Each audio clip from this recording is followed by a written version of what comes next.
How to replace a broken rear trail shield on a Honda self-propelled mower. Here are the two parts you need to buy: the rear shield and the 8mm push nut.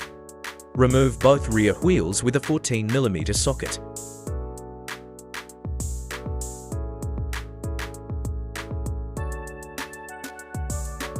Remove the old circlip from the rear shield shaft.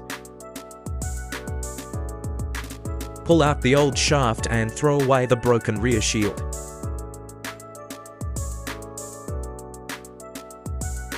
Reuse the old shaft and slide it through the mower chassis and new shield.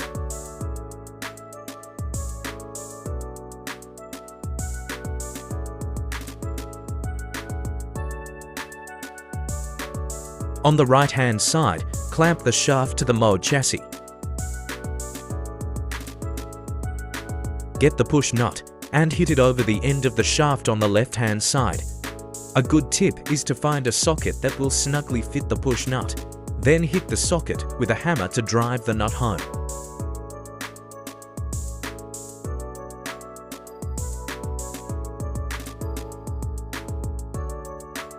Bang, bang.